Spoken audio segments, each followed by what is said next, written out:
Bueno, buenos días a todos. Es un lío esto del híbrido, no sé para dónde mirar. Es un placer, estamos todos muy contentos de tener a Nir Tsuk, Leo, porque es muy difícil de pronunciar. Nick tiene un doctorado en Ciencias Sociales y Políticas de la Universidad de Cambridge. Él trabajó en Washington en la Fundación Ashoka, que es una de las más importantes del mundo en emprendedorismo social. Llevó a una sede Ashoka a Israel. Hoy es profesor en la Universidad de Nueva York, también profesor visitante en la Universidad de Osaka, en Japón, y acaba de inaugurar un instituto para el impacto y el emprendedorismo interno, el entrepreneurship, en Nueva York, conectando la Universidad de Nueva York con Tel Aviv. Hoy vamos a tener el lujo de tenerlo, nos reíamos porque yo dije que voy a decir, él no conoce mucho español, iba a decir que era una lástima, que era muy aburrido, creo que me enteré a último momento, es un chiste, es excelente, se van a divertir mucho, vamos a hablar, hablar del lenguaje de la innovación, de la experiencia en Israel y sobre todo poniendo foco en herramientas y casos de uso de la tecnología 4.0, focalizándose en la experiencia israelí, que como sabemos todos es Startup Nation, así que es un placer tener a Nick. Buen día. Thank you for having me. Thank you for inviting me. It's good to be back. I was here in Argentina 4 years ago, and I guess a lot has changed, right? In the world, in Argentina, in Israel, and I guess this slide is always relevant, especially when I come to Argentina, right? The whole thing of planning ahead in my country as well is a bit challenging, and I want to talk about this. Can people see me? Can people hear me? Yes. Everything. Good. And I would like to start with a story which I enjoy telling. And I need a volunteer, a victim. Oli. Yeah, Oli is a good volunteer. Even before the story, how many of you have been to Israel? Most of you, right? I mean, this is a group, I feel like, yeah. For the people who don't know, very small country, exceptionally small country. I don't know what's the ratio between you can fit 200 Israel in Argentina, right? Something like that. 9 million people. Some interesting stories about Israel. I guess my ADHD is difficult to. Apparently, Israelis are among the happiest people in the world. I wonder why. But according to some studies, Israelis are among the happiest in the world. Israel might be one of the only country, maybe the only country in the world in which you have more trees now than we had 50 years ago. Definitely not in Argentina, definitely not in Brazil, for sure. And apparently Israel has the highest ratio of museums per people. Maybe it's a Jewish thing to document or to show or something, who knows? What's important for us is actually this. And the second largest concentration of startups in the world after Silicon Valley is in Tel Aviv. I mean, Israel has 71 unicorns. We know what unicorns are, right? It's almost difficult to walk in the streets in Tel Aviv, the unicorns we have. It's and you know NASDAQ, right? The stock exchange in New York in which innovation and technology is being traded. Israel has more companies in NASDAQ than all the European Union countries put together, right? If you put together Italy and Germany and France, Israel is still, heavy investment in research and development. But I would like to argue today, and I will try not to talk about industry 4.0 and not to talk about technology, but to talk about the mindset, to talk about the things behind. Because for me, technology is the outcome, and it starts much earlier, much earlier. And we'll talk about it today. Because this is the story. This is it, right? when I talk about innovation, I talk about a mindset, a language, a culture, almost like putting glasses which allow you to see the world in a different way. Oli, imagine that you are the CEO of a big American company, international company, doing electrical appliances, microwave ovens and mixers and toasters and whatever. And your R&D people tell you that the next big thing to hit the American market is a machine to straighten bananas. No, Americans like bananas, and because of the curvy shape, it's difficult to carry, it's difficult. If you create a machine to straighten banana, you hit the American market. Luckily enough, we have two centers, one in the US and one in Israel. You call the manager of the US center. I wanted to call him Mr. Jones, but actually it's Mrs. Rodriguez. Let's be realistic. Miss, not Mrs. Miss Rodriguez. You tell her these are the specs, right? These are, she tells you, thank you, sir. The next day puts an ad on LinkedIn, right? That's how you do these things nowadays. Recruits an engineer from MIT, who's the world expert in machine, whatever. Another one from Caltech, California Institute of Technology, who is the world expert in the molecular structure of bananas. A week later, get some kids, consultants from McKinsey to run around and do some presentations and beautiful, right? To write beautiful words in beautiful ways. And then she calls you back after a month and tells you that the demo is going to be in 10 months. 10 months, you say. So yeah, 10 months. The pandemic comes and goes, Putin comes and goes, Trump comes and goes, Artigas comes from Uruguay, whatever, right? After 10 months, you come to the demonstration, you see a beautiful machine, Apple design, kind of a little fridge, costs 300 euros. You put bananas on one side, they come on the other side, straight as an arrow. Perfect. End of chapter 1. The same day you call, Miss Rodriguez. Rodriguez, thank you. Thank you, Sergio. I should remember the nonsense I make up. You call the guy from Tel Aviv. Let's call him Rabinovich. Let's be right. And you tell him about the machine. He starts shouting at you on the phone, shouting like crazy. He tells you, Oli, this is the most stupid idea I've heard many stupid ideas in my life. This is the stupidest. People would like to eat bananas. People would like to peel bananas. People would like to cook bananas. To straighten bananas, but we tell him, we spent months research and development, focus groups, surveys, design thinking, whatever. This is the big thing. He tells you, no, we should not do it. We're going to go out of business. And keeps on shouting. After half an hour, you say, I become the CEO of this company, that this bloody Rabinovich will shout at me on the phone, and we have Rodriguez. You hang up. 2 hours later, from his car, he calls you back and says, I still think it's a shitty idea, but I love the challenge. I'll take it.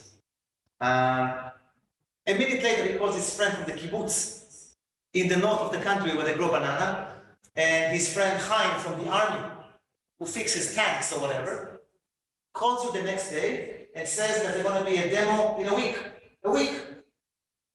Of course, the demo happened after 2 weeks because, welcome to Israel.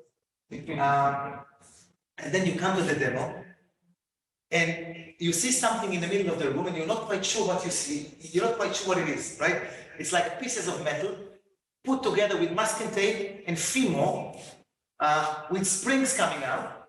It costs $13 and can serve as a spare torch when there's a power cut, like a little light. No, why not? You just add another. And then Mr. Rabinovich pushes the button and you still don't understand what's going on. Because 70% of the bananas coming out perfect, straight. 20% of the bananas are being burnt on spot. The room is filled with, kind of banoffee, right? Crema catalana, flan with bananas, whatever. Dulce de leche with extra, and 10% completely disappears. There's this island in the Caribbean.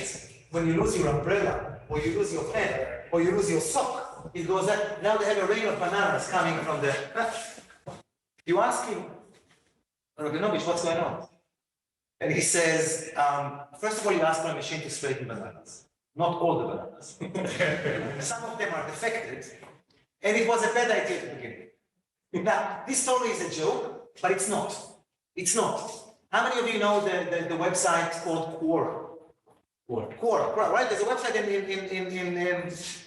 I think it started in San Francisco. And you can ask any question you want and people will answer, right? Any question. When I come to Buenos Aires, should I support Boca or River Plate? And people will answer. Where do I find the best lomo in town? People will answer. And then an engineer from Silicon Valley asked, why is it so difficult working with Israelis? It was a serious question. Why is it so difficult working with Israelis? They're clever but stubborn. They know a lot, but they think they know everything, blah, blah, blah, blah. And then someone who's half American, half Israeli came up with a story, right? And said, let me explain the difference between Americans and Israelis. Now, my question to you, thank you for being the CEO. You've done a very good job so far. My question to you, Oli, as a CEO, would you go with Rodriguez or with Rabinovich, and why? No, I should analyze a little bit. I think that it's a mix between Rodriguez and Rabinovich. What's good about Rodriguez? What's good about Rabinovich? About Rabinovich is that with less money they can test something like faster. And Rodriguez maybe is a little bit slower, a little bit more expensive, but maybe you have better results. So when I tell this story, when I tell this story in America, and I enjoy telling this story because it's a great story, and it captures the whole thing about languages of innovation, not one language, but languages of innovation. When I tell this story in America, people say, yeah, Rodriguez, that's how you do it, of course. When I tell this story in Israel, they say, yes, that's how we shout and we, the friends, and No, it's funny because, Intel, for instance, Intel has factories in the US and factories in Israel, right? Intel. And I talked once to the head of Intel Israel, and she says, in the US, they plan for 4 years and execute for a year. In Israel, they plan for a year and then execute for 4 years. We forgot the button. Hold on, the cable doesn't go in the right way. And this is to say that there are various ways of doing innovation. It's not a language of innovation, it's languages. And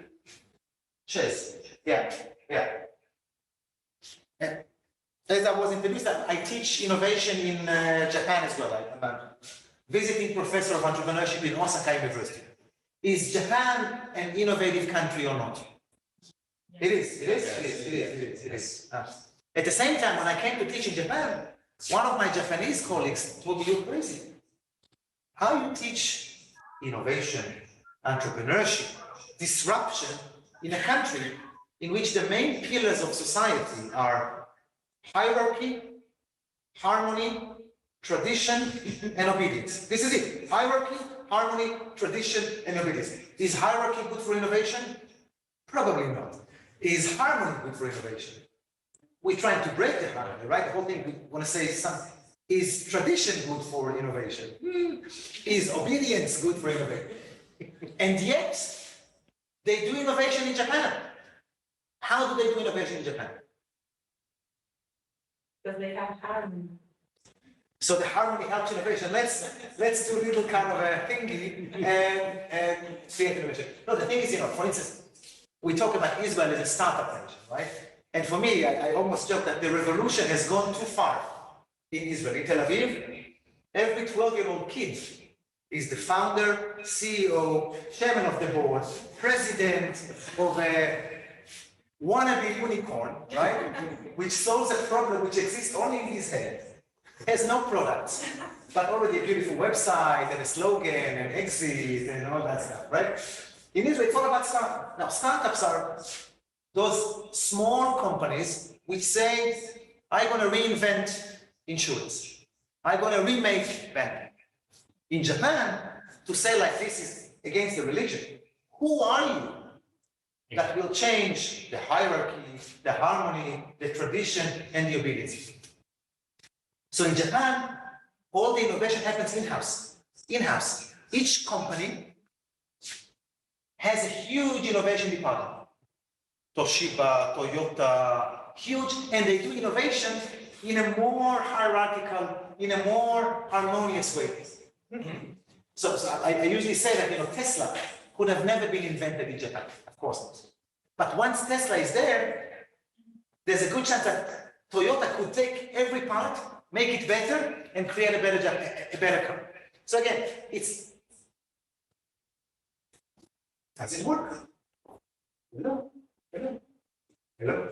Hello? What's that? No.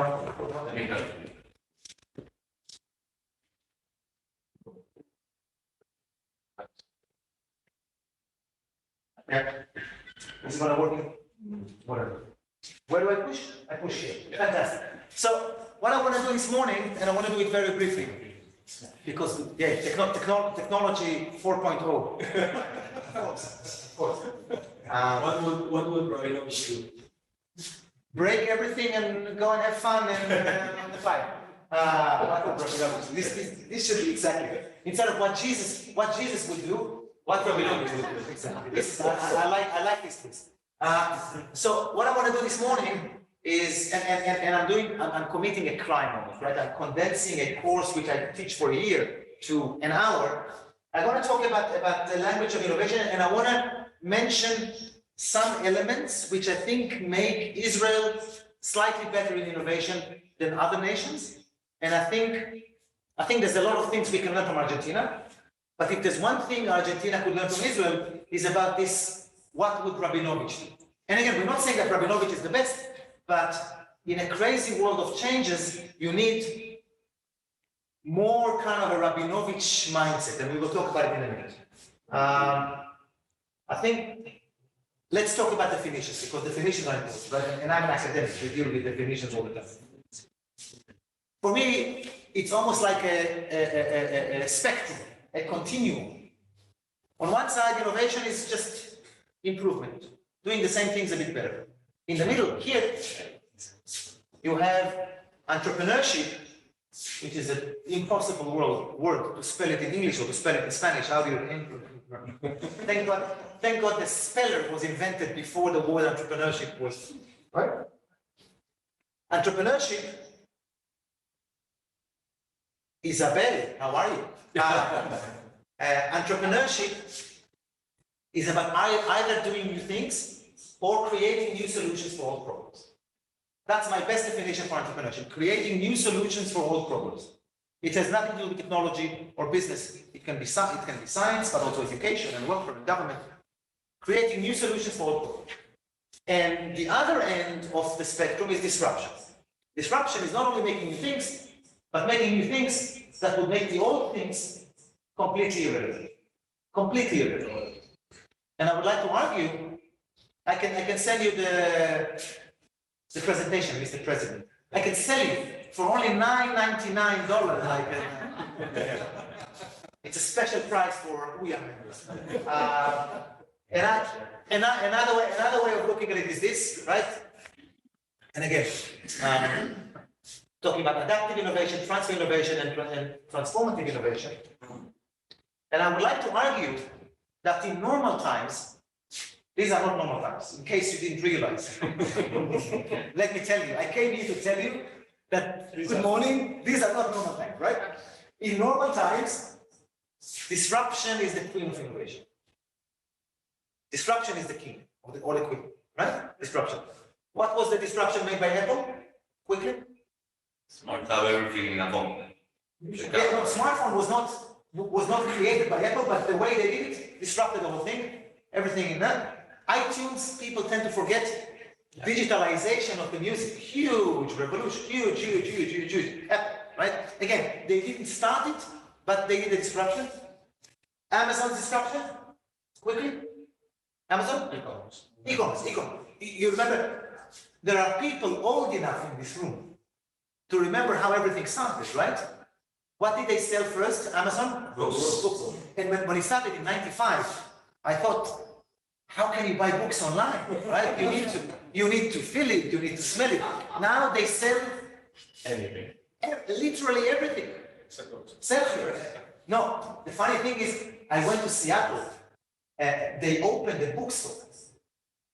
Like in the ironical, after killing all the other books, let's go bookstore. Insane,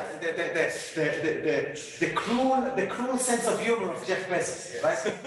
Or just cruelty. I mean, you read, nowadays you can get everything in a day. Everything, including milk, eggs, bread from Amazon. Of course, this service has a price, right? You hear about the slaves working for Amazon, but yeah, we'll talk about it later. Tesla, the disruption? Of course. Again, they were not the first. They were not the first, but Elon Musk, sometimes I'm not sure whether he's a genius engineer or a genius PR or something, or selling dog coins or whatever, right? Or giving his kids impossible names, right? R2D2 or something, or yeah. What's that? Invented by whom? When? 1763. I think 1453. Yeah.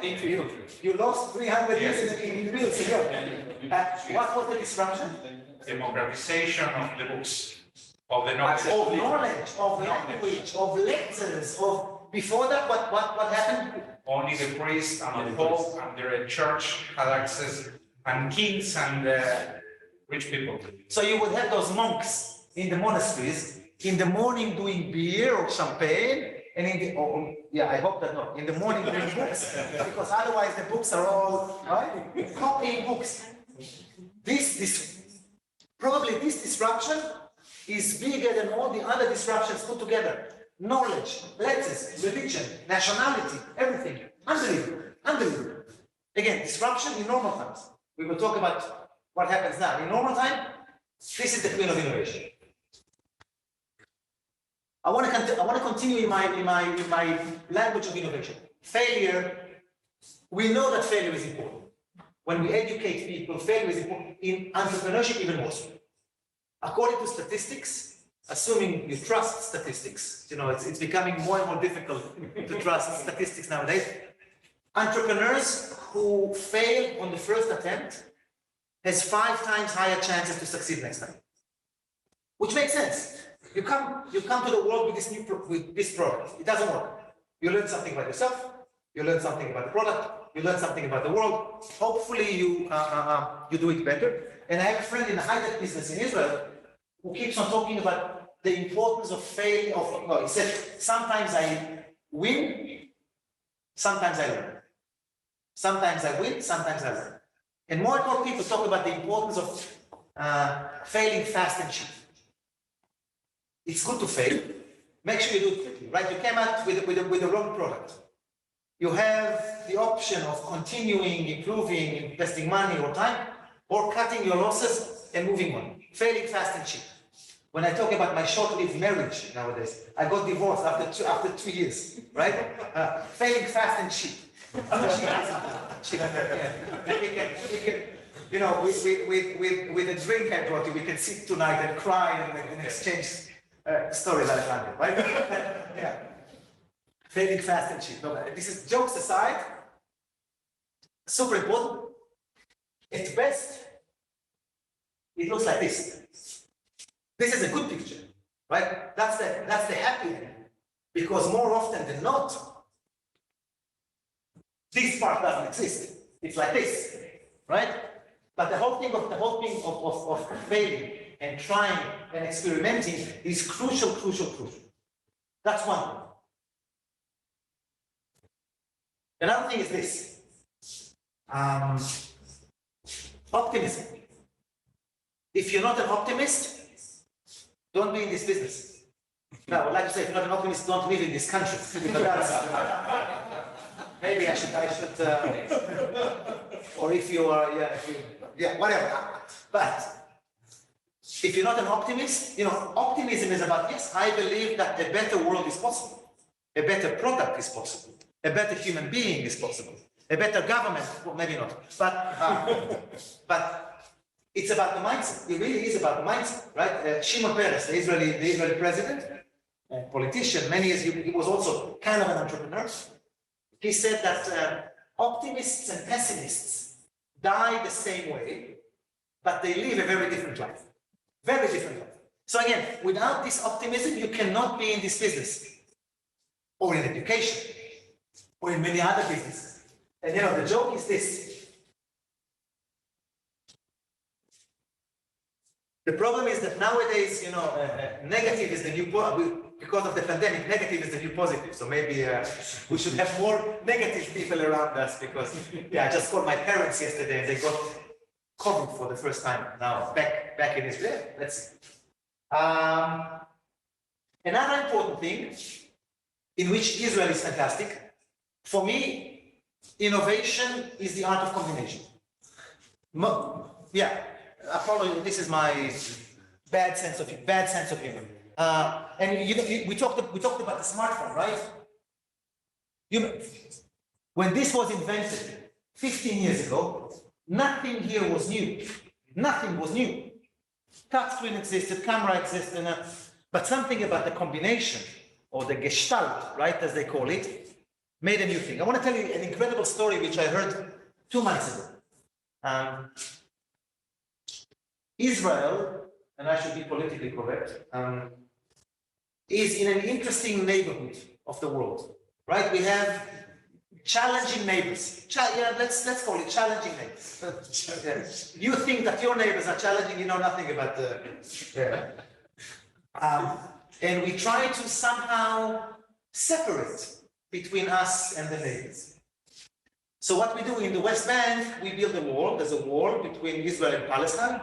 They call it the separation barrier, right? And in Gaza, they build a wall 10 meters in the ground. Because from Gaza, their hobby is to dig tunnels, right? So the wall goes 10 meters in the ground. No, not their hobby, it's more complicated, but this is another talk. When we talk about my divorce, we talk about Israeli politics as well, and we drink more and everything. And then when we're really drunk, we talk about Argentinian politics, and then we die, right? But the wall goes 10 meters down, and literally, the wall has ears. It's an electronic wall, which basically listens to the ground. There are seismic sensors on the wall, which listen, and if the wall hears, they realize somebody is digging, and the alarm goes, right? On the other side of the country, Jordan Valley, right, the Dead Sea, Jordan stuff, I think Israel grows the best dates in the world, dates, right, nothing, right? In this country, they look like olives, yeah, literally. In my country, they look like plums. I should have brought, right, in addition to the round, next time. Incredible dates, big. And apparently the biggest enemy of the palm tree is a little insect, which digs little holes in the trunk. There's a little insect that kind of get inside, and when you have like 200 or 300 of those insects on one tree, the tree is dead. An ingenious engineer realized that what works for security in the border of Gaza could work to save the palm trees. Basically putting seismic sensors on the trunks of the trees, yeah, you know, different calibration, but basically the sensor listens to the trunk, and if they hear too many knocks repeatedly, the alarm goes off. Ingenious. The art of combination, right? And I'm taking a technology from defense and using it from agriculture, right? Let's see how we take technology from the building industry and bringing it to education, or from agriculture and doing it in fashion. The art of combination, when we talk about Industry 4.0, which I have no idea what it means. I have some guesses, but I'm not sure exactly. But then you say artificial intelligence and machine learning, and everything is correct, right? Industry 4.0, IA, the art of combination, for me, is one of the main terms. When I talk nowadays about innovation, another super important thing, the direction of change, right? Bottom up versus top down. What's more important? Change bottom up or change top down? Bottom up. ¿Por qué? It changes the whole organization from the ground, the whole culture. And people believe in it. Who would like to say something about the top-down? Who likes top-down? No? No, I think like the established way in the last years was the top-down, and the most difficult part for me is the change of the culture, so that you can revert it. And in that change or in that process, a lot of the people that were the people in charge in the past won't be able to continue with you because they won't be able to change. Yeah, of course, the answer to this question as well is no, right? Yeah. In the perfect organization, like UIA, for instance, the management, because the management has more information than the people at the bottom. Bird's eye view, more resources, more power to implement. So in a perfect organization, the management uses all these resources to create the right kind of culture, to create the right kind of policy.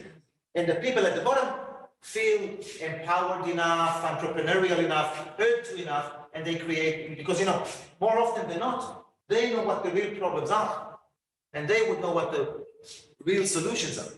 And I think, again, you're talking about Israel, the language of innovation in Israel. I think there's something about the management culture in Israel which is much more informal, right? Because if this Rabinovich would have said the same to a Japanese boss or a Korean boss, the boss would have said, go and disrupt yourself out of the company, right? But I believe, and from my experience in Israel, you would come to your boss and you tell him or her, you're wrong. And she would say, you know what, take 2 weeks, prove me that I'm wrong. If your way is better. And again, nothing to do with technology. It's all about the mindset and about management skills and techniques. The last thing I want to talk about, and again, I'm giving you like snippets of the things that I think are important in innovation. Entrepreneurship. Entrepreneurship is creating new things or new solutions. More often than not, entrepreneurs create their own entities because of ego, because of whatever, because of many things. Yeah, we should talk about ego and entrepreneurship. That's another lecture. Entrepreneurship is doing exactly the same, but inside an existing organization. Creative thinking, problem solving, risk taking, blah, blah, blah. But inside an existing organization. What do you think is more difficult? What's more difficult? Creating a new organization or changing an existing one? Changing. It depends. You're talking about, I see. In private industry, and it's changing the mindset after so many years. Yeah, I see. This is the way we do it. You have like all the Bible. You have like a bitter smile on your face when you say it, right? You will show me the scars on your body. Yeah, changing an existing organization. Exactly. It's like, and of course, my questions are a bit silly. It's like asking, what's more difficult, pushing or pulling? Depends, right? Starting a new company is difficult. Some of you know, starting a new difficult. It's creating the whole thing and dealing with the legal and the financial and educating the market that they need your company and not others. At the same time, changing an existing organization is also difficult. The DNA and people don't like change. Let's say that clearly. People do not like change. Do you like, you know what, even you do not like change. I want to do a little exercise. Please cross your arms. Cross your arms. And pay attention which hand is on top. Some of you are doing it completely wrongly. But no, it's okay. Feel free. Pay attention which hand is on top and which one at the bottom, right? In my case, left is on top and right is on bottom. Okay? Yeah. Now switch. Switch. Some people doing Macarena, right? How does it feel? Strange, awkward, abnormal, against nature. Now, I didn't ask you to jump on one leg for 10 minutes. All I asked you is to cross your arms differently. We don't like change. We don't like change. It's against our body, right? The mind works like that.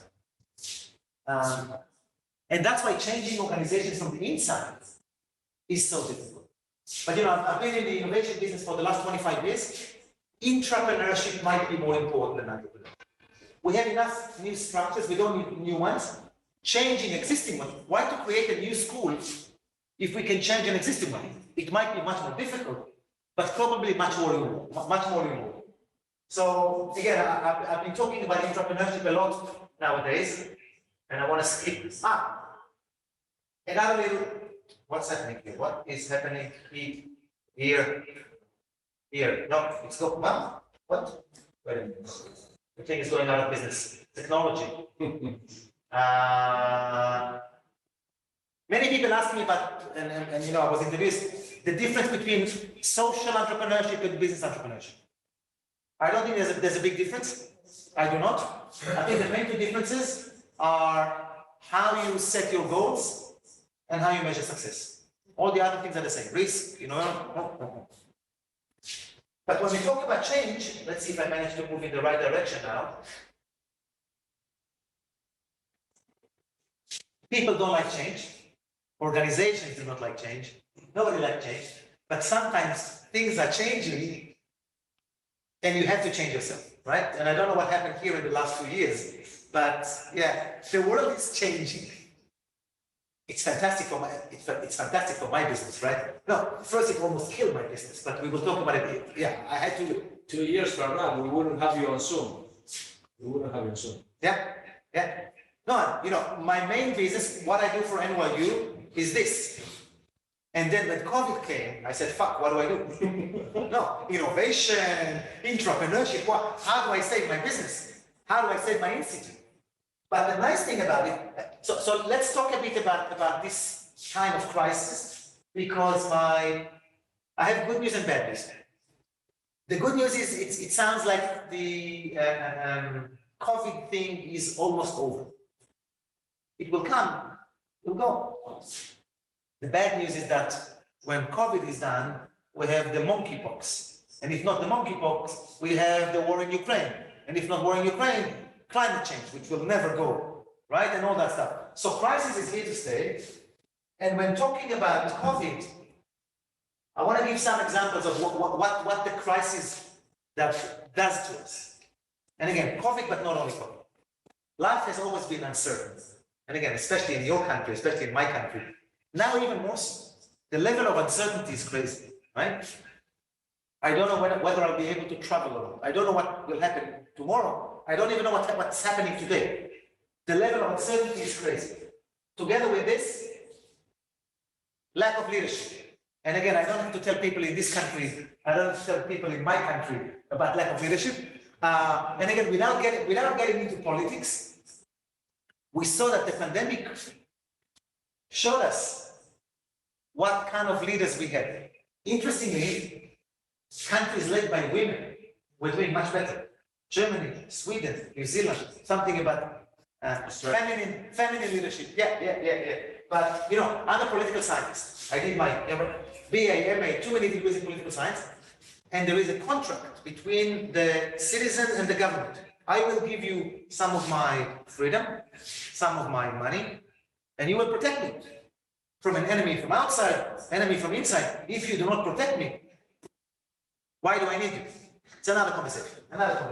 Not only lack of leadership, but crazy level of underperformance, right? We pay all these taxes to the Ministry of Health and the emergency agency for blah, blah, blah, blah, blah. And then something happens, and then nothing happens, right? Another thing that the pandemic has taught us, and if we have sociologists in the room, right? This is fantastic. This is the best, right?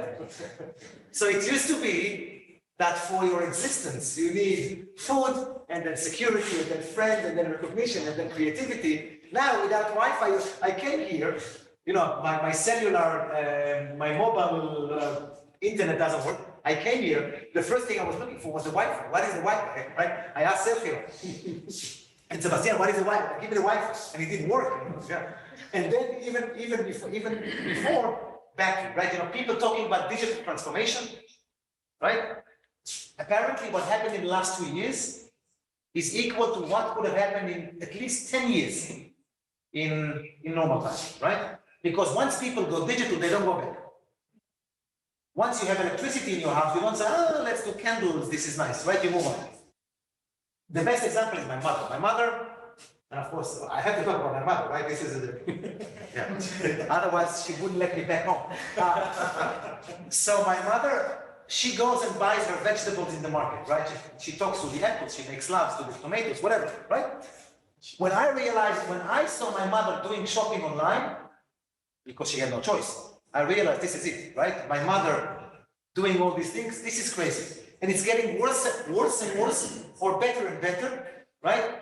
Even here, I'm sure that many of the people on Zoom could have been, many of the people are from Capital Federal and could have come here.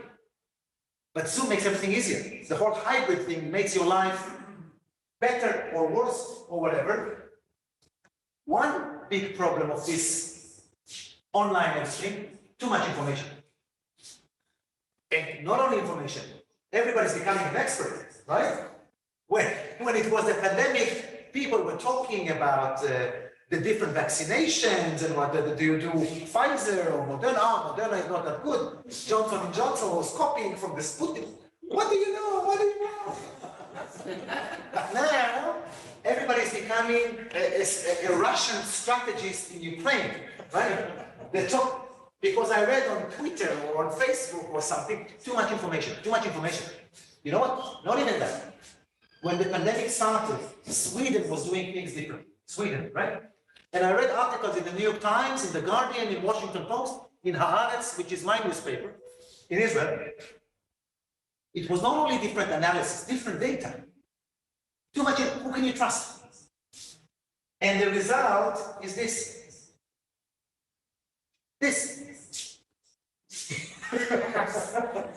and again, jokes aside, it's good that we laugh about things.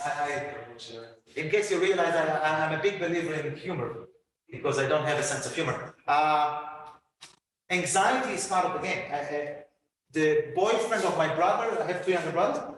The boyfriend of my brother is a professor of psychology at University of Haifa, right?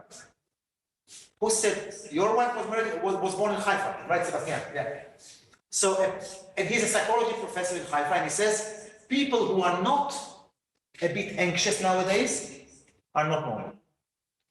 It's normal to feel anxious. Everything is falling apart. If you are not anxious, something is wrong with you, right? Something, you are on the spectrum. You don't understand what's going on. The natural result is anxiety. It's human to feel anxious. The good news is this. This is the best time ever to do innovation. Ever. You are if you're doing innovation or help innovators, you're in the right profession.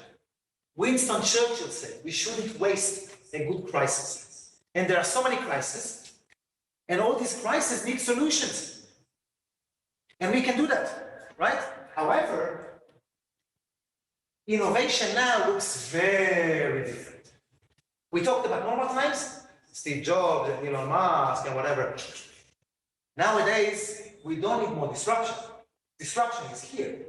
We need entrepreneurial tools which will help us to adapt, which will help us to maybe somehow continue with our normal life. When they talk about the new normal, right? And all of a sudden, innovation is not nice to have. It's not, it's fun to, if we will not have innovation, we will go out of business. We will not be able to continue our studies. We will not be able to see our aging parents. And I would like to argue that nowadays, innovation looks like this. And that's why I nowadays talk about adaptive innovation in times of disruption. When everything is being disrupted, you don't need more disruption. You need adaptation.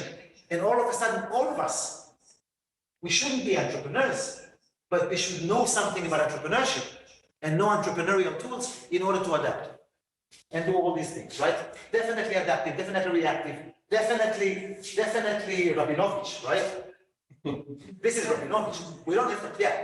Innovation looks like doing business in Berlin. So you can, It's like that. so you can teach the world because you're so good at it, right? Yes, yeah.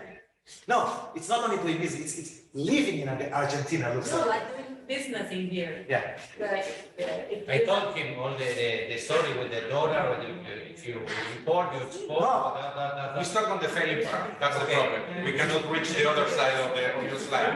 We want your recommendations, so that's why you're there. No, you know, before coming here, I was following the Argentinian peso. Within 3 days, the whole thing is fantastic. Wow, what's going on? Very active, too entrepreneurial. Maybe, you know, coming from Uruguay, maybe I should teach you some conservatism, right?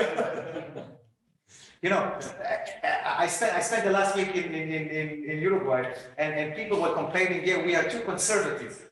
And I said, you know, it might be a problem. It might be a wonderful thing, because when you look at the neighbors, right, there might be not conservative enough. I have a friend in the World Bank, you know, speaking about Argentina. He said there are 3 kinds of countries: developed, developing, and Argentina, right? Which is a different kind of animal altogether. But now, what I want to do now, super quickly, is show some examples of this adaptive innovation, because this is the way forward, right? And again, without having this entrepreneurial mindset, your company will go out of business, your kids will not be able to go to school, you will not be able to adapt. And that's why innovation now, a different kind of innovation, a softer kind of innovation, is super important. And I'm sure if I will go around the room, we don't have time, each one of you will tell me stories about innovation that they did in their company or in their family to adapt to the new situation. First of all, sense of humor, right? The best way to adapt is, and as you can tell, I love this. Endless of memes and whatever. But let's talk about my family. After talking about my mother, you can see my mother. These are my parents. In case you don't know, my mother is on the left, my father is on the right, just to make sure. And it was my mother's birthday during the lockdown, quarantine, whatever. We couldn't celebrate it. We sent her some presents and balloons and whatever, and we came, the 3 boys, to sing under her balcony. Now, this is not rocket science, it's not Steve Jobs, it's adaptive innovation. Kind of. I want to give you another example. You remember the Italians? Yeah. It looks like 10 years ago, right? The first lockdown, when we said, oh, this is nice, lockdown, we have time to bake. And you remember, right? To read books, spend time with the family, this is actually good. Shit, 2 years later, we're still, right? So back then, when we thought, no, lockdown is good for you, the Italians started doing the balcony, right? Balcony social life with singing and drinking. Now, it's beautiful. They didn't do it because they wanted. They had no choice. Without this, they had no social life. So again, you have to use adaptive innovation, otherwise you'll be stuck at home. Let's see what's there. No. Good. Similarly, how many of you here watch Saturday Night Live? The American comedy, right? Yeah. What was the business model before the pandemic? In live shows on Saturday. Right. A live group of comedians in front of live group of audience in a live theater doing live comedy. Right? Then came the pandemic and the whole thing became irrelevant. No live. What did they do? So.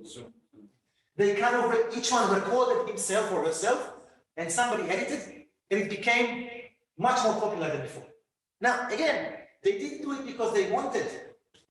Without this change, they would have gone literally out of business. Adaptive innovation in terms of disruption. Yeah. The Jews, I'm telling you, the Jews. There was a rabbi, for the people who don't know, Seder is Passover meal, like Christmas meal in Christianity, probably the most important, the most celebrated Jewish tradition in the world. Maybe together with mezuzah and circumcision and stuff like that. These are the stories. During lockdowns, people could not do this meal. So there was a crazy rabbi from the US, where else? Crazy rabbi from the US. Of course. I don't even have to say crazy rabbi. Yeah. Now, he did an online Zoom seder, online Zoom meal with 5,000 people. Is this better than doing it with your family? Of course not. Is it better than doing nothing and creating a new adaptive innovation? Absolutely. farmers markets go online in my country, and I guess in other countries as well. Another beautiful example, I mentioned my brother. I have two younger brothers. The middle one is the marketing director of Audi. Now I got your attention, right? I say Audi. Discount. Funny, because he's the marketing director of Audi in Israel. He offered me an Audi in 20% less, but still it was, first of all, I'm not an Audi person, it's a statement, right? And I bought a beautiful Peugeot 208.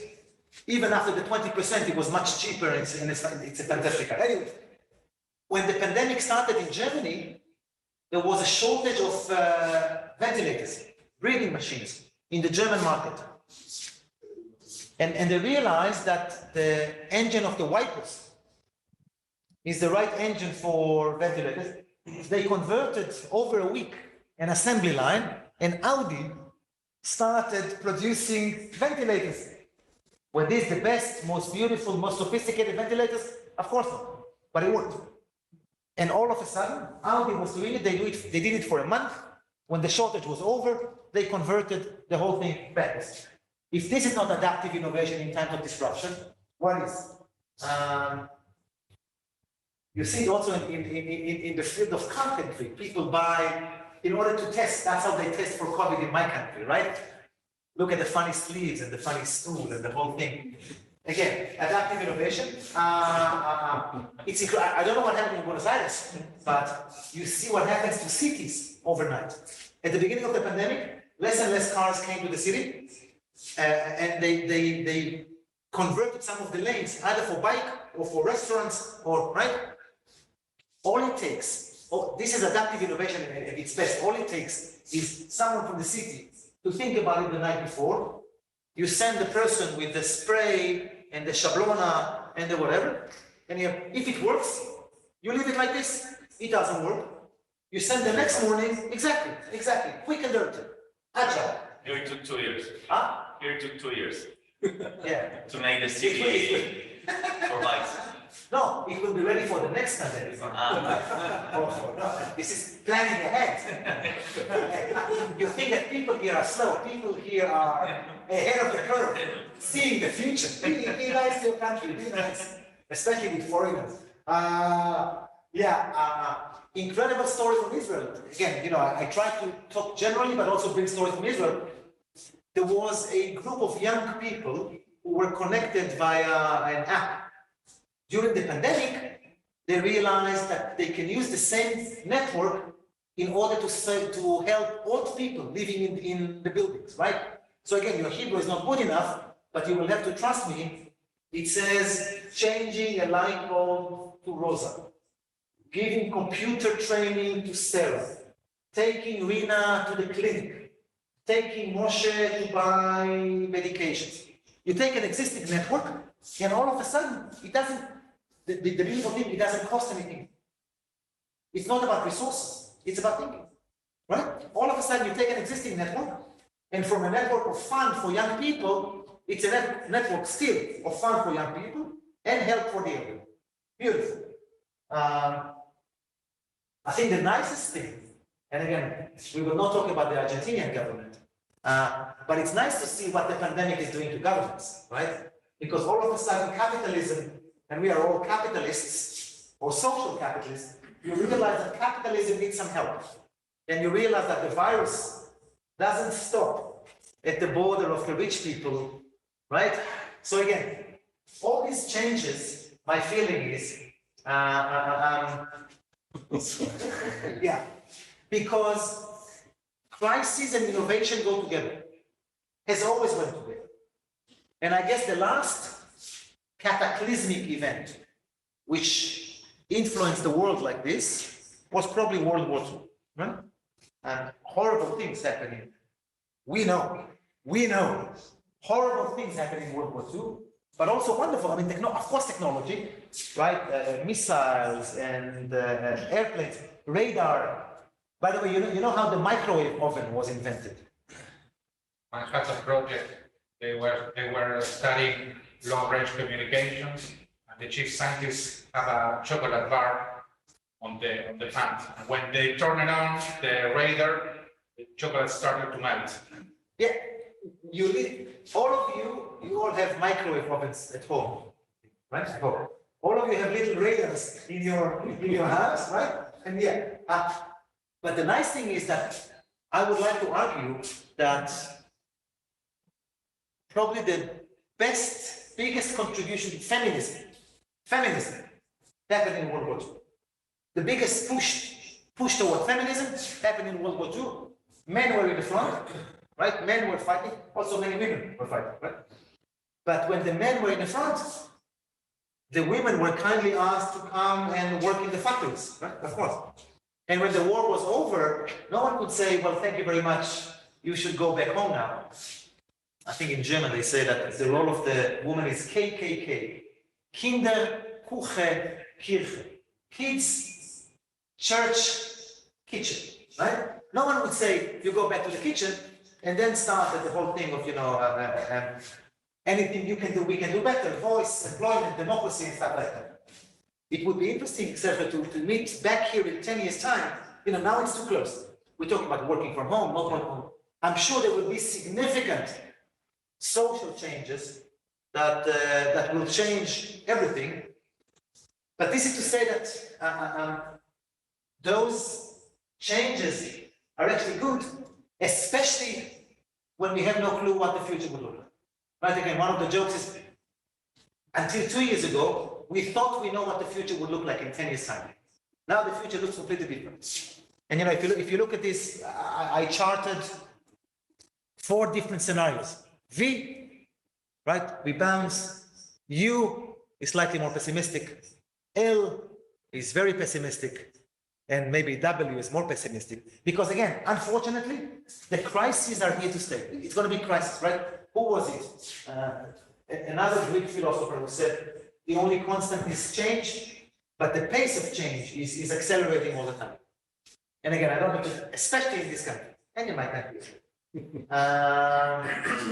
So, McKinsey, the one whom we like to mock all the time, and then pay millions to say the same thing, but in a nicer way. They're talking now about navigating and nurturing the new normal. And you see, it's too many navigating and nurturing the new normal. And I composed a recipe of what should happen now. All starts with the word "re," right? First of all, relax. I mean, it's difficult, easier said than done, right? When everything is going on, relax. Of course, Enrique, for $9.99. All of you can get that. Yes, the answer is yes. First of all, relax. It's nice, my job is fantastic. I come and talk and I go. Doing all these things is much more difficult. Try to relax. Try to resolve the problems. Most of them you will have to do remotely. You realize that resilience is much more important and much more difficult than we thought. Now, we shouldn't forget we are the lucky ones. We are the lucky ones. We are healthy, we have a job, and yet life is becoming more and more difficult. After 2 years of pandemic, it's kind of aggregative. You see people are getting antsy, it's difficult. And mental resilience is probably more important than physical resilience. Then try to return to normal, but as we said, there's no normal but the new normal. And in order to return to the new normal, you will have to reimagine everything. That's the whole point of talking about innovation. And maybe the most important slide is this. And again, I go around the world and I collect all these funny images. I took this picture outside of a pub in Dublin. I don't know why they have it there, maybe because when you drink too much, you need your... Who would like to read what's written on the slide? No. No, Mr. President, no. Please, read. My English is, when you can't control what's happening, challenge yourself to control the way you respond to what's happening. That's what the power is. We are entrepreneurs. Everything is possible. Yes, we can. Sometimes we cannot. Even us. Even invincible innovators cannot. And then the trick is how you learn to react to what's happening around. To train yourself to do these things. And I think this is crucial. I wanted to talk about other things I have no time for, about several change-making tools, but we will send it to Enrique and to Isabel. Like basic things about design thinking and about lean canvas, which I think are important. We will do them next time. And if people don't know what Scamper is a fantastic methodology to do change. Lean canvas is famous, design thinking is famous. Scamper was somehow left behind. I think the story is this. And I will wrap up now. Right? The best. This is the best example of turning lemons into lemonade. A dentist in the US says, you think it's a problem? You are crazy. It's an opportunity. It's an opportunity. This is the best time ever. How many of you had braces when you were a kid? Of course. Horrible, painful, the most difficult age, right? When you're still thinking about who I am and with the other, and kissing with braces is painful and tragic, right? So this is the story, how we look into these things and say, other people think it's a problem.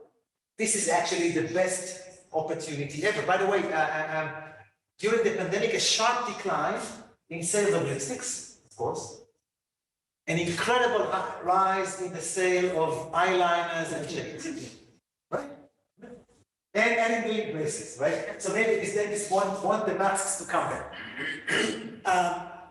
This is the story. This is the story. And you know, when I talk about the entrepreneurial mindset, they say that entrepreneurs still think that other people do not see, right? They look at the same reality and they see something different. In the website of my institute at NYU, we have a quotation from Marcel Proust. Right, so we look seriously. How many of you have finished a book of Marcel Proust? No, of course. But we can talk about the Madeleine cookies and whatever. So we took one sentence, and he says, in order to go on new expeditions, you don't need new landscapes. You need a new set of eyes to look at things differently. And to look at things differently looks like this. If you don't know this graph, this is the best graph ever. You can see every situation in at least two ways, right? Like the lemonade. And again, first of all, you know, one of the mantras, and again, I'm not talking about technology, not talking about industry 4.0, 5.0, 6.0. I'm talking about the mindset. First of all, give yourself the permission. That's one of the mantras of entrepreneurship. Give yourself the permission to see reality differently, and then to try and change it. And if people will tell you, we don't do these things like this here, you would ask politely or rabbinovically, you would ask, why not? And if someone would say, yeah, but no one has done it here before, you will say, I can be the first. You know, like, sorry.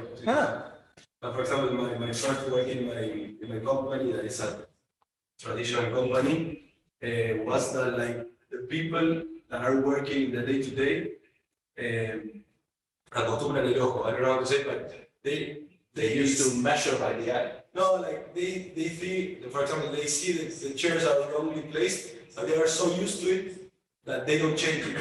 So sometimes, like, I think you have to build that team that doesn't have a day-to-day, so that you bring external people, or you mix the teams, or changing the eyes. No. And part of it, we talked about education. It's about education. You know, I don't have kids of my own, not yet. Yeah, when you divorce fast and cheap, you have no kids. That's you can't have it all. But I have a niece, and she's 5-year-old, and I teach. You know, when people ask me when you start teaching innovation, kindergarten. Really, you don't call it innovation, definitely not entrepreneurship. So I asked her, what don't you like in your kindergarten? She didn't get it. I said, if there is something you would change in your kindergarten, what would that be? She didn't get it. But is there a problem? Something bothers you? Ah, yes, yes, yes. When we go and play outside during winter time in the yard, and we come back, we bring mud with us on our shoes. I said, a problem? What do you think we can do about it? She said, maybe like at home, we should have a little rug, a little mat. We went together to the kindergarten teacher and we said, Ms. Rodriguez, Ms. Kindergarten teacher, we have a problem, and Romy, that's her name, Romy found a solution. And the kindergarten teacher said, fantastic, what a beautiful idea. And they went together to the shop and they bought a rug. And they came back to the kindergarten. And the kindergarten teacher told all the other kids, and Romy was proud and happy. And that's how you start doing innovation, problem solving, agency. If there is a problem, I can solve it. I don't have to wait for the kindergarten teacher, etc., etc., etc., etc. So again, it's the mindset, and even more than before, companies, organizations, people, families who will not adopt this mindset will not be able to survive or to thrive. The problem I have, for example, in innovation is that in some of the companies that I started, like I saw the problem, here is the solution. I present it to the people like next of kin who have that problem and say, hey, here have the solution. And they told me, yeah, it's perfect, I love it, but I'm not willing to be the agent of change. So finding those first agents of change who will then spread the word into the others, I think that's one of the most difficult sides of the innovation or disruption. You're talking about early adapters or people who will create the change? No, the early adopters. Like, for example, the change is already here. I already made the platform for you to be able to use and go out to the world and use it. But as no one else is using it because it's a new thing and it doesn't exist, I don't want to be your guinea pig. No, but you know the graph. They're like 50%, 10% of early adapters. The question is how to find them. Yeah, exactly. That's like the problem. The most difficult and interesting questions in our business are not the what, but the how. How, right? And yeah, I hear you. And again, people don't want to change. People definitely don't want to be guinea pigs. Yeah, but they don't want to change unless they see that other ones have changed and they are doing better. That's the moment when everything flips wrong. Yeah. And of course, you know, and I keep on talking about mantras in our business. Assuming you found the right problem and the right solution. Falling in love with the problem, not with the solution, you know all these things, right? Because you know, once you find a real problem to solve, I just came back from Uruguay, right? There's one unique one in Uruguay, Sergio Fogel, created D-Local. He found a real problem.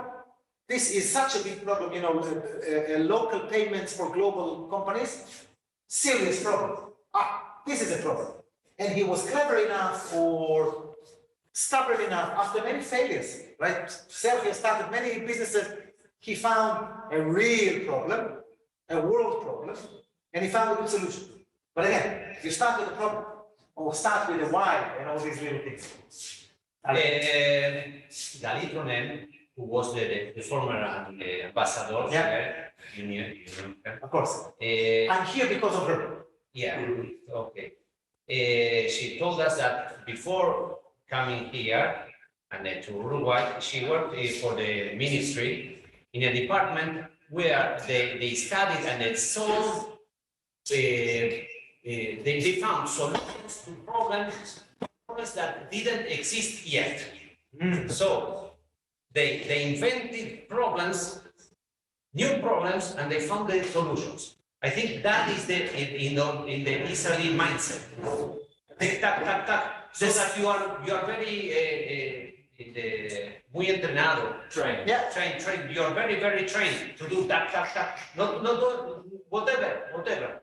You're True. And again, we're not saying that we are best at everything. No, absolutely not. It's because Israelis are more often than not that great managers. There's a tension between manager and entrepreneur. Creating solutions is not necessarily sustaining and making them grow. But there's something about the Israeli informality, army, small country. the thing about Israel, which is so different than Argentina, right? We are more Chilean than Argentina, right? When we got there, we had nothing. Nothing. Small country, no resources, no space, happy neighbors who are happy to get rid of us whenever they want. No, I'm exaggerating. So we had to rely on this. Without this, we would have gone out of business many years ago. Necessity is the mother of invention, right? No, I came from Uruguay, so I have Uruguayan examples. They say we are so conservative and not innovative because we never had a state of emergency. It's a safe country. We don't think the Portuguese will come back. The Argentinians let us go long ago, and they probably don't have the time and the energy to reoccupy us. There are no threats. No threats. So we can make a parallelism with South Korea and also with Japan in terms of natural resources. They don't have anything. They have earthquakes, they have tsunamis, and also Taiwan. They have China. They are leaderships in silicon. They are in a constant threat against China. You know, maybe the conclusion is that bad neighbors are good for innovation. Right? If you no, it's we all know, unfortunately, that the army, the military in all the world is one of the most incredible innovative forces. Internet, And also, I talked a lot of, many years ago with Graciela Siquia, and she told me, she said, because she studied not only Israel, but also South Korea, and they say they are much similar. And I was doing a research and I saw that there are many commercial and innovation relations between Israel and South Korea. You don't compete, you cooperate. That's because the mindset is slightly different, right? South Korea is a bit more hierarchical, a bit more structured. Israel is more freestyle, but yeah, and basically, I mean, you know, I'm here as a guest of the Israeli embassy, and one of the roles of the Israeli embassy here is to make sure there's enough collaboration between Israel and Argentina. We can help. Israel, because of nature, because of history, is slightly better than innovation than Argentina. There is a very good chance that some of the things that you want to try to do, we've already done. There is no, even in innovation, let's remember, there is no reason to reinvent the wheel. There is a world out there. You can learn from other people who've done, learn from their mistakes and continue. You ask questions the Israeli way. Some people ask questions. It's okay.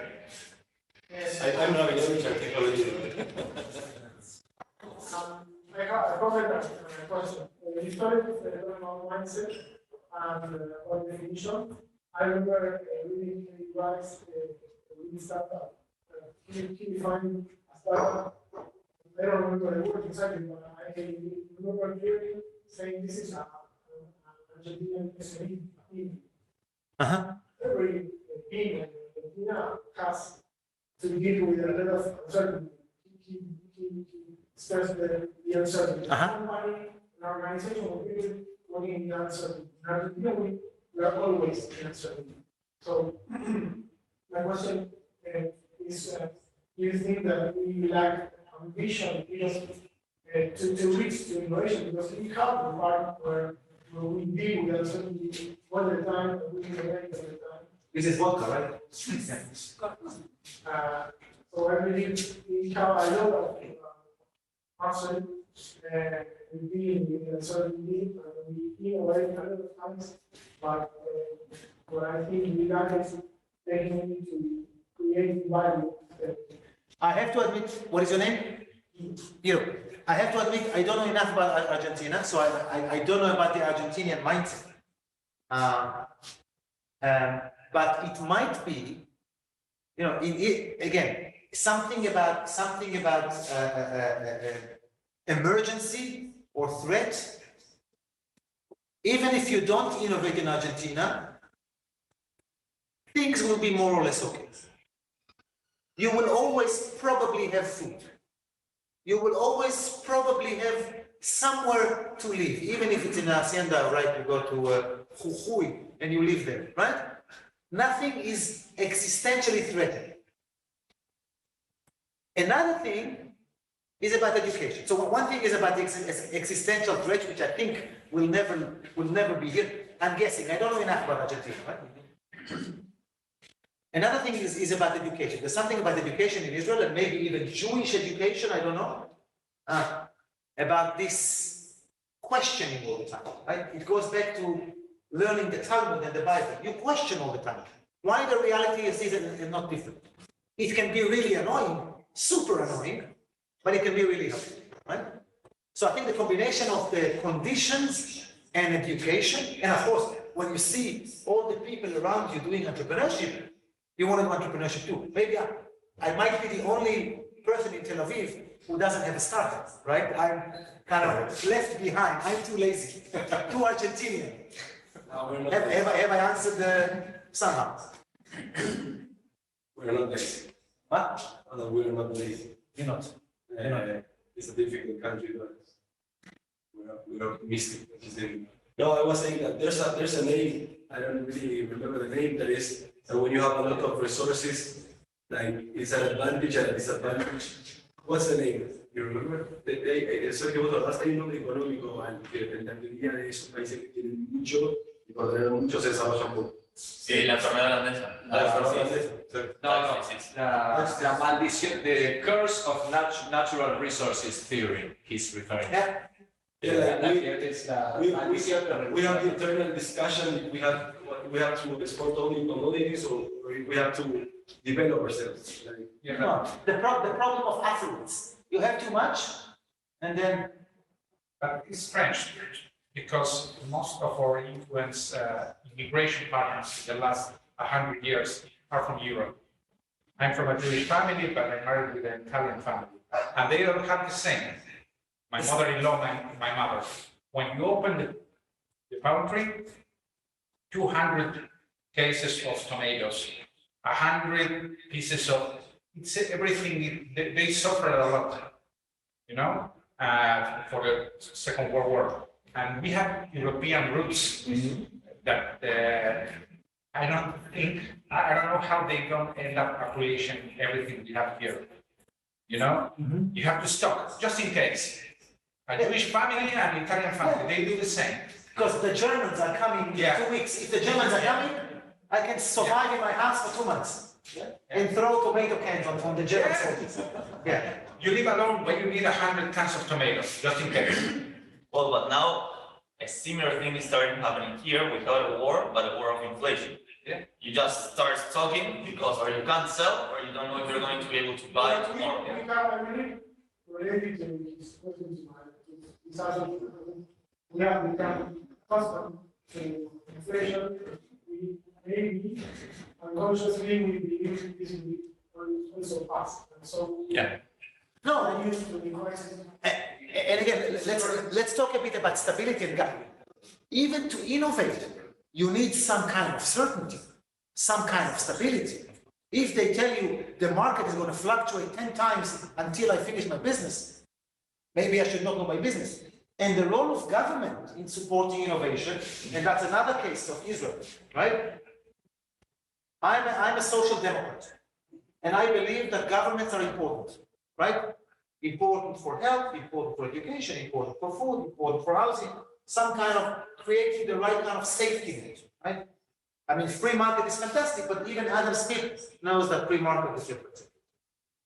And I think the role of government in supporting innovation is crucial in education, in creating the right kind of policies, in enabling. The Israeli government was an incredible example of creating the right kind of incentives in the right kind of timing, right? In the 80s, Keren Yozma and everything. And this, together with an influx of immigration, we shouldn't forget, in the mid-80s, 1 million Jews came to Israel from Russia and the other former USSR. 1 million people. Many of them were well-educated.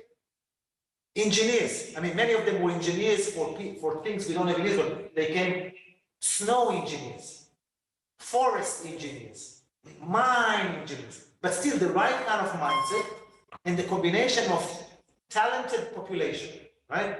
Together with the right kind of policy, incentives, and a nimble enough business sector created this thing. But again, I would say that educating people to think about innovation is super important as well. I'll give you an example, right? Another example. I met a person from the city of Mannheim in Germany. Mannheim, it's I think the 20th largest city in Germany. It has heavy industry, car and chemicals and stuff like that. And they were looking what to do now in the 21st century. So they created a company called Startup Mannheim. How to turn Mannheim into a hub for startups, learning from Tel Aviv, free rent and connection and networking and blah, blah, blah, blah, blah. They do fantastically well. Now Mannheim, even though it's the 20th city in terms of size in Germany, has the 4th largest concentration of startups. After Berlin, after Frankfurt, Mannheim, right? But then I asked this guy, fantastic, if I bring my startup to Mannheim, I want to relocate my startup to Mannheim, how do I make sure that I find the right talent in Mannheim to work for me? Are there enough people in Mannheim, young people who understand innovation, who understand entrepreneurship? He said, that might be a problem. And then we did an NYU program to teach innovation to high school, right? So again, I'm in the innovation, but also education business. Doing education can compensate for government, for market, for laziness, for European roots which collect tomatoes and don't invent tomatoes. Yeah, that's a long answer to your yeah. I have one question here. You were referring earlier to the corporate entrepreneurship, and this is one of the main objectives of this center, to promote corporate entrepreneurship. We are currently now from here assisting around 50 companies, SMEs, Argentinians, and of course we are trying them to adopt and to promote Industry 4.0 technology in their companies. But as you said, the difficult part is the culture of the organization towards innovation. What would you say, in 1 minute, are the key ingredients for that corporate entrepreneurship to happen, and how can this kind of organization promote that in the companies? In one minute, for $9.99, please. No. No, I only collect money. I don't pay.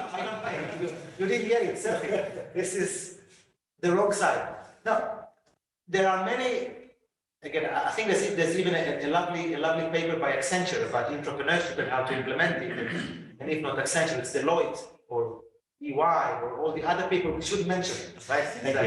Yeah, it's like I went to Cambridge. So when they talk about the other university, I say the other university. That's how they.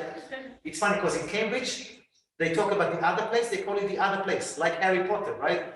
So you would see a real professor saying, "Yeah, I gave a talk yesterday at the other place," and everybody understands, right? So the other companies.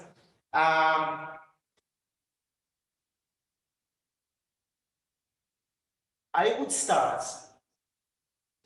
If there's a sense of emergency, it always helps. But of course, it's easier to do these changes when everything is perfect, right? I was invited by UIA, the Catholic University of Uruguay, to do a innovations workshop for the people. There is no problem. They increased the number of students, the number of clients in 30% in the last 3 years. But the rector, a Jesuit, said, now it's the time to think about innovation, when everything is perfect. Unfortunately, most organizations do not do this. So emergency would help. The second thing which would help a lot is a leadership, a management which really believe in it. Top down. Because if the manager would create the right kind of culture, there would be the right kind of culture. How you teach managers to let go? How you teach managers to be open? How you teach managers to accept mistakes, right? we all talk about failures, right? But Sebastian, when some of your employees will fail every month, you would not say, this is so nice, we are learning. It's not cheap, no. It's cheap, yeah. No, and exactly. So talking is easy, right? How do you create the right kind of space? And what is the space? When you say failing fast and cheap, what is fast and what is cheap? And how you create the right kind of culture that allows people to do these things. So yeah, emergency managers. And again, the nice thing about this, there is a world out there. Nobody has to reinvent the wheel. You have case studies, you have stories. You can ask people. Others already tried and failed. Yes, yeah. The problem is that these things usually take time, right? Because when you create a culture, it's not about doing an MVP in a week. It's not Rabinovich. When you change culture, how do you measure the impact, right? I will come and do a workshop here, or and you know better than me, there's a difference between outputs, outcome, and impact. Output is easy. I came there for 4 days, and I came here for 2 hours, I'm gonna come tomorrow, blah, blah, blah. 20 people attended, more people on Zoom, then we sold the presentation, we made a profit, everything is good. Outcome? How do you measure innovation? Because it's different from operations. I don't know. I don't know. Son, honestly. No, and how do you measure, impact is so difficult to measure. Things are difficult to measure, let's be honest. And then you realize that even the people who measure the measurements go wrong, and the numbers go wrong, and somebody's playing with the numbers. So I have issues with numbers. I really have issues with numbers, right? Measuring impact is difficult. Measuring innovation impact. How can you say which element was the most influencing? Don't know. You tell me, Guido. I have another idea from don't like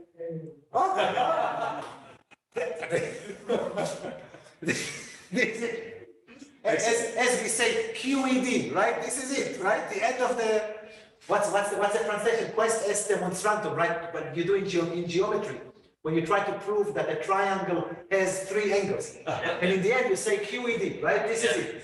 Yeah, I have many ideas, but my boss is your boss. There is your boss. No, he's on vacation. Actually, so I'm sorry. Is he really on vacation?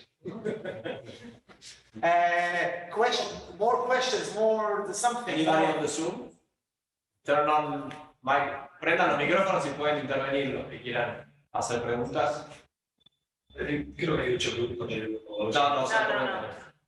No. No, I just wanted to comment something. I've been to Israel 2 weeks ago, and 2 weeks ago. yes, it was great. Like we visited different firms, and it was a cool experience to learn about the mindset there. And what I was really impressed by was that science, for example, is something that is really encouraged there, and like advances in science are really encouraged. While here in Argentina, I talked to my boss. With my boss, It's not the same. no, boss. not the same boss.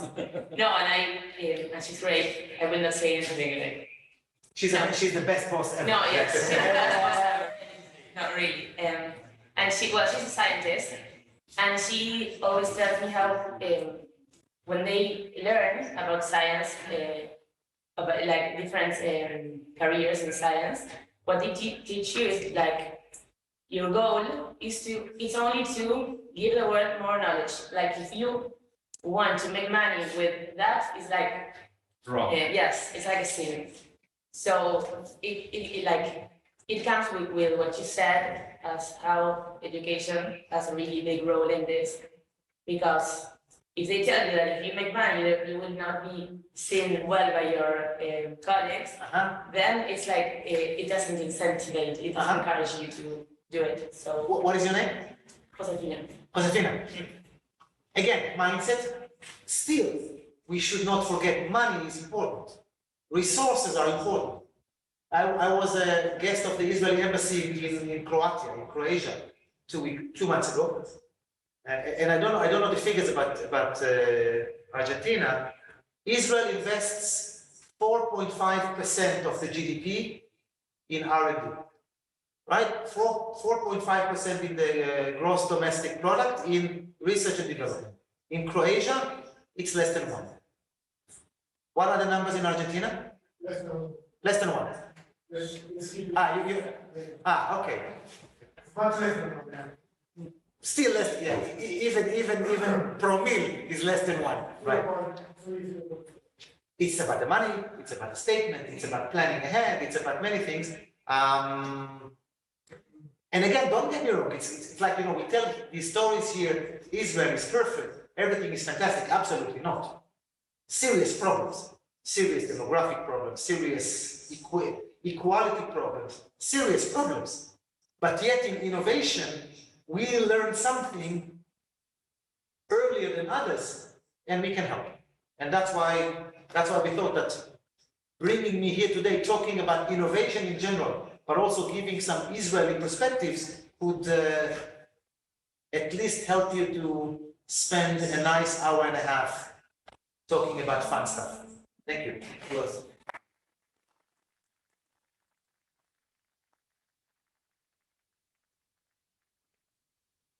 There was only one question in the Zoom, just one. Yeah. Sure. Marcelo asked, how do we ensure that the traditional structures of a company do not engulf innovation when starting a process of installing innovation capabilities in a big company? The answer is yes. Serious question. This is good. I mean, we talk about innovation. Not everything new is good.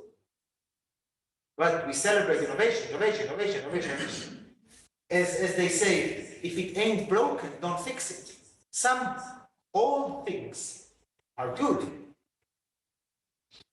And I guess to answer Marcelo's question, you go back to Simon Sinek, start with the why, or why you do the things you do. Why the company is doing this. What is the problem we're trying to solve? It's okay to retain, it would be important to retain the structures and the values if they could help us solve the problem, if they could help us reach new clients. If they disturb, we should be clever enough to change.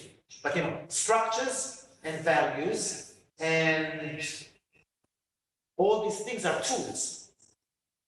What is the purpose of the company? What is the raison d'être? Pardon my French. Why are we doing the things we do? If we think about the why, who are we trying to serve? Then everything else becomes slightly less important, slightly more flexible.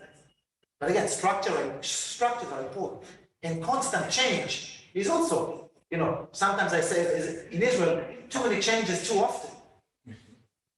There's nothing bad in moving forward steady if you manage to fulfill your vision and mission. Super important question, connected to your question about entrepreneurship.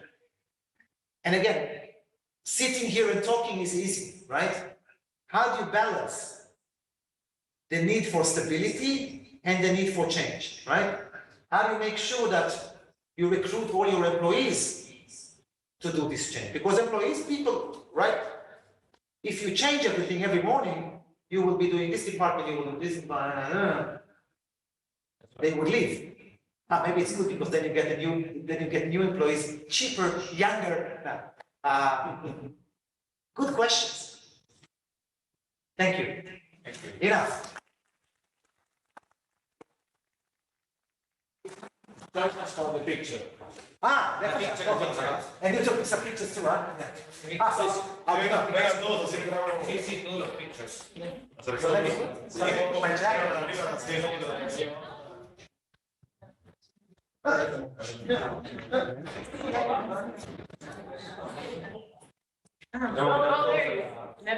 In the middle. In the middle. On a cushion. Yeah.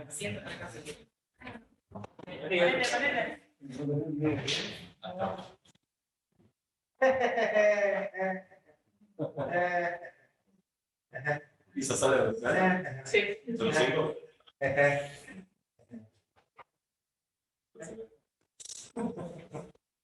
All right. Thank you. That's very good. And what do you do?